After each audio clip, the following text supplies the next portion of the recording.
Assalamualaikum warahmatullahi wabarakatuh.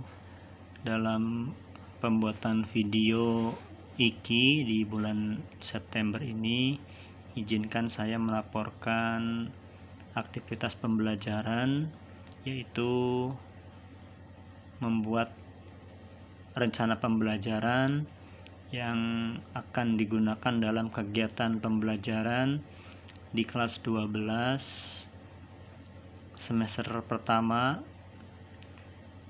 yang dalam hal ini materi yang akan dimunculkan berkaitan dengan jenis dan faktor-faktor perubahan sosial sebagai akibat yang ditimbulkan dalam kehidupan masyarakat. Kemudian kompetensi dasar lainnya adalah dapat memahami penyebab perubahan sosial. Di sini saya akan mencoba menjelaskan, diawali dari identitas. Saya Pak Aris Saptaji, mengampu mata pelajaran sosiologi, mengajar di SMA Negeri 1 Jamblang.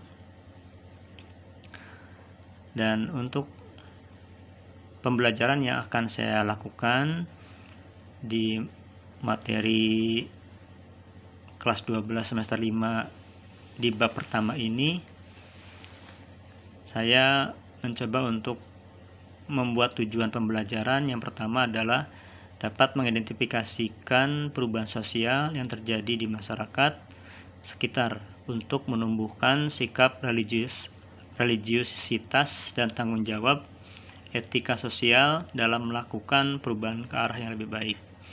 Kemudian tujuan kedua adalah menjelaskan faktor penyebab perubahan sosial dan dampaknya yang terjadi dalam kehidupan masyarakat setempat dengan menggunakan contoh-contoh nyata yang terjadi dalam masyarakat. Yang ketiga, mengidentifikasi hasil diskusi tentang perubahan sosial dan dampaknya yang terjadi dalam kehidupan masyarakat. Yang keempat, menganalisis realitas dan data tentang perubahan sosial dan dampaknya terhadap kesenjangan sosial terjadi di masyarakat untuk menanamkan sikap tanggung jawab sosial dalam mengatasi masalah. Langkah-langkah yang saya susun di sini, kegiatan pembelajaran dilakukan secara tatap muka dengan menggunakan media pembelajaran berupa gambar, buku, dan tulisan sebagai bahan tayang. Soal melalui tulisan yang telah ada pada lembar kerja siswa.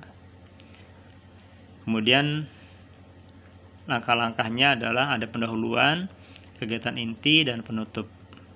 Dalam pendahuluan, peserta didik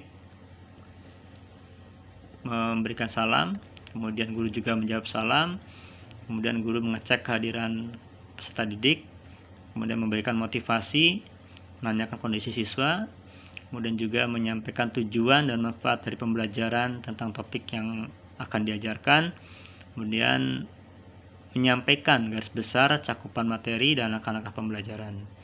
Kemudian dalam kegiatan intinya di sini terbagi menjadi 5. Yang pertama adalah tentang kegiatan literasi. Siswa diberikan kesempatan untuk membaca, mengamati, kemudian juga menuliskan kembali tentang materi faktor penyebab perubahan sosial. Kemudian ada critical thinking. Guru memberikan kesempatan untuk mengidentifikasi sebanyak mungkin hal yang belum dipahami, dimulai dari pertanyaan faktual sampai pertanyaan yang bersifat hipotetik. Pertanyaan ini harus tetap berkaitan dengan materi yang dibahas, yaitu faktor penyebab perubahan sosial. Kemudian yang ketiga adalah peserta didik dibentuk dalam beberapa kelompok untuk mendiskusikan, mengumpulkan informasi, mempresentasikan ulang, dan saling bertukar informasi mengenai faktor penyebab perubahan sosial. Kemudian komunikasi, peserta didik mempresentasikan hasil kerja kelompok atau individu secara klasikal, menyampaikan pendapat atas presentasi yang dilakukan, kemudian ditanggapi oleh kelompok lain atau individu yang mempresentasikan. Dan terakhir, creativity, guru dan peserta didik membuat kesimpulan tentang hal-hal yang telah dipelajari terkait faktor penyebab perubahan sosial. peserta didik dapat diberi kesempatan untuk menanyakan kembali hal-hal yang belum dipahami. Dan penutup, guru bersama peserta didik merefleksikan pengalaman belajar, guru memberikan penilaian secara lisan, secara acak dan singkat, dan terakhir guru menyampaikan rencana pembelajaran pada pertemuan berikutnya dan berdoa. Penilaian yang dilakukan adalah dengan sikap, kemudian dengan pengetahuan dan juga keterampilan. Itu dapat disiapkan dalam penilaian lembar khusus yang merujuk pada profil pelajar Pancasila. Demikian laporan kegiatan pembelajaran dalam rancangan panduan RPP yang saya buat. Saya akhiri, wassalamualaikum warahmatullahi wabarakatuh.